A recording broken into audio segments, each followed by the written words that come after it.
City Council is looking to renew its contract with Lucas County Canine Care and Control, but that renewal comes at a higher price. Why City Council says it was necessary to do this. Plus, a fight breaks out inside Franklin Park Mall. Moments later, shots are fired in the parking lot. We'll take a look at the body camera footage and frantic 911 calls from that day. And the chilly feeling breeze sticks around into the start of the weekend, plus tracking a few isolated rain showers. Your full weekend forecast and looking ahead to Thanksgiving coming up. Kaylee?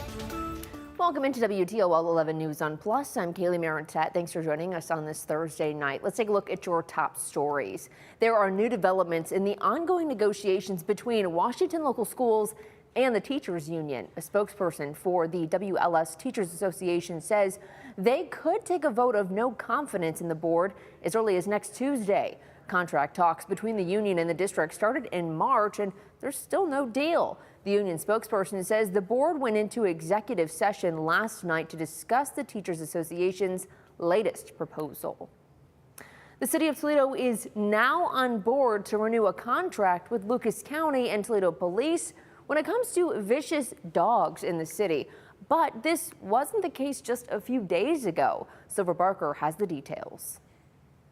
$100,000. That is the new limit city officials have agreed on spending when it comes to working with the Lucas County Canine Care Control and the Toledo Police Department to keep people safe. We have a collaboration of both to assist, when we have dogs that might be stray or loose or sometimes even dog fighting rings. The original contract lists the city not spending more than $75,000. But so far this year, the city has spent more than $83,000 due to an increase in calls, according to Lucas County commissioners. Councilman John Hobbs says the $25,000 increase is worth it if it means LC4 can do more for the rest of this year. We want to make sure that we are in a place where they can comfortably, again, finish out the great work that they're doing, and it's coming from the general fund.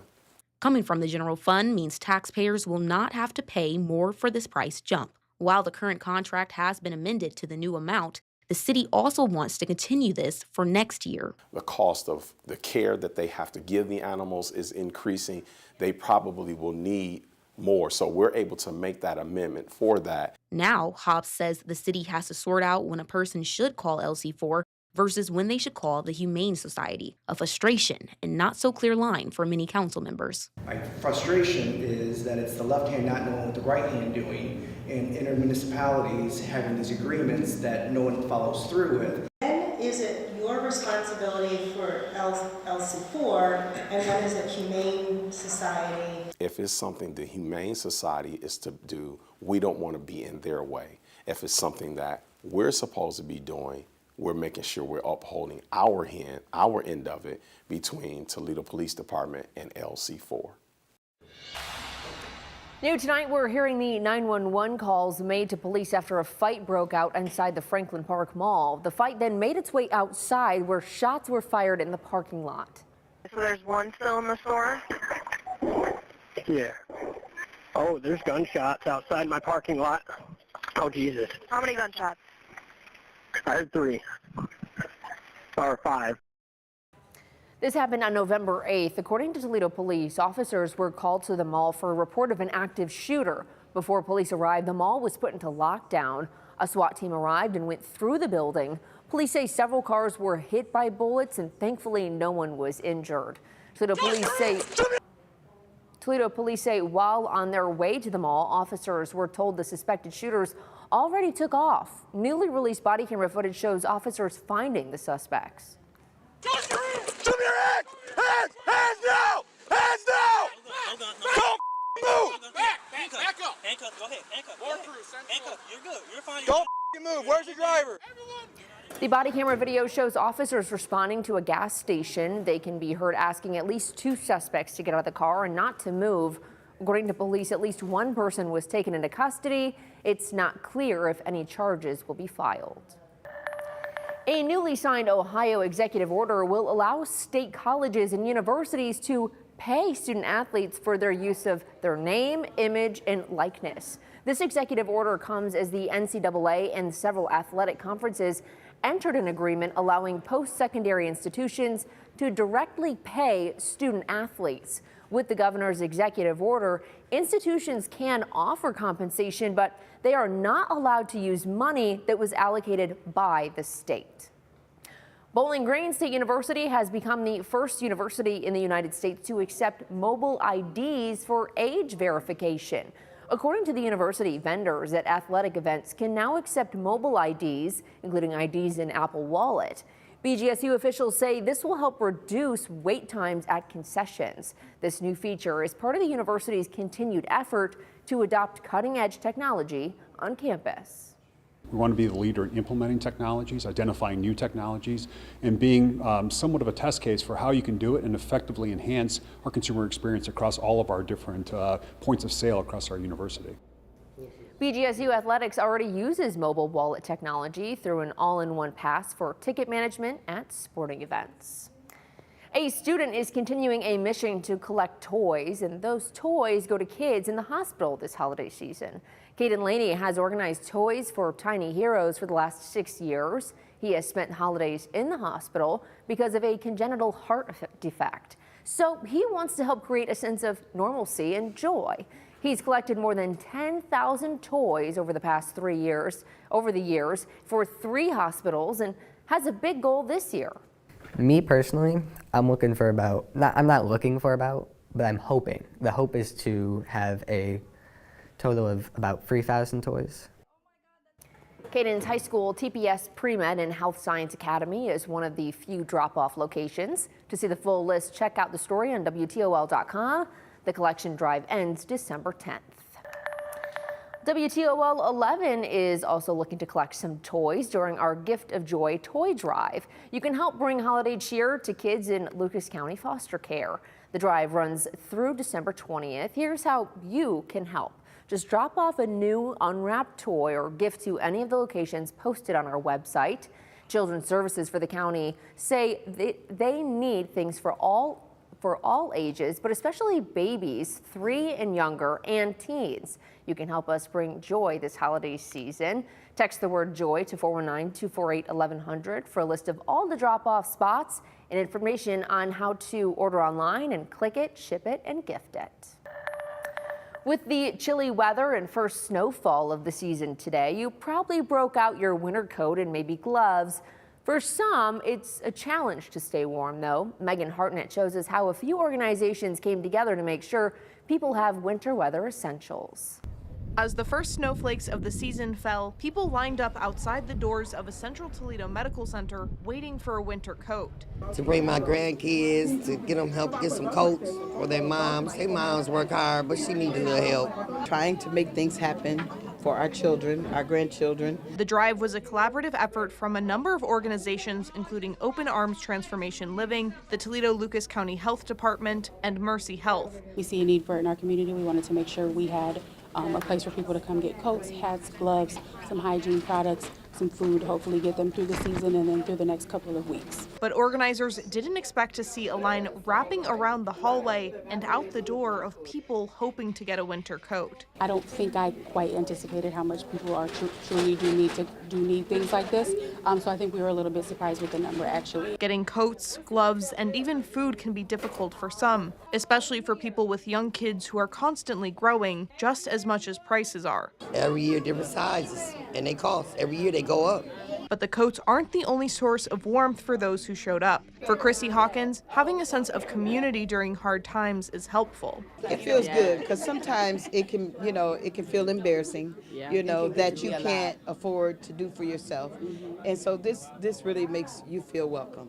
She says it's a blessing, getting some extra help this holiday season. Reporting in Central Toledo, Megan Hartnett, WTOL 11.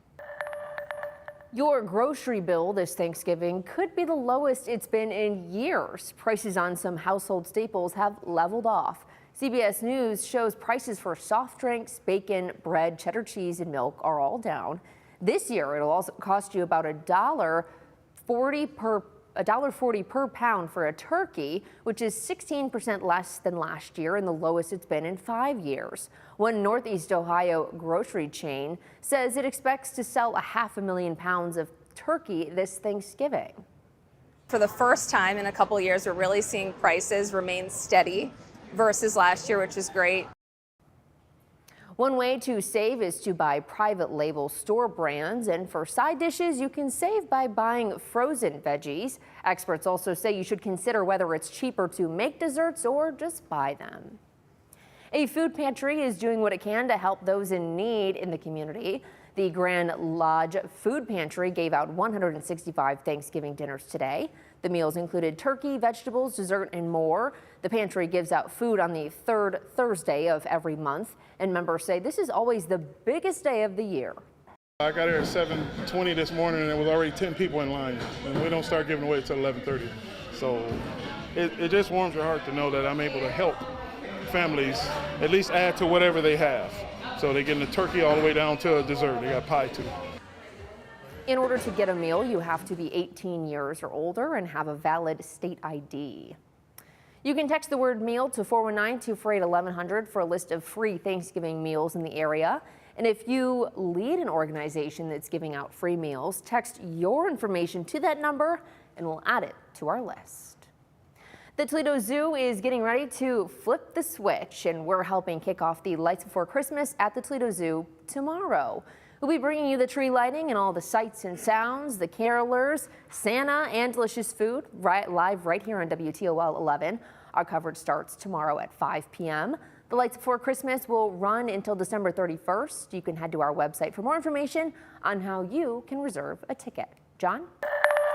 And turning to that forecast, the snow showers are winding down for the night, but the wintry chill does stick around into the start of the weekend. There's going to be a cold wind for your Friday with northwesterly winds gusting up to 30 miles per hour. And we'll trade out those snowflakes for rain showers with a few chilly showers at times. Highs will be in the mid 40s with dry weather gradually returning for your Friday evening. An area of low pressure has produced snow showers today, those first flakes of the season, with some steadier snow west of us in Indiana. Temperatures starting to fall, and the wind chill, or the feels like, is in the 20s, but our current temperature map shows you temperatures that are near the freezing mark in Toledo and BG. Take it easy on those roadways, even though most areas did not see any accumulation on the road surfaces. The last of those snow showers now tapering off south and east of the Maumee River along the lake shore, and in eastern Ohio, more significant ongoing lake effect snow in parts of Cuyahoga County, especially where 3 to even isolated 6-inch snowfall amounts are possible.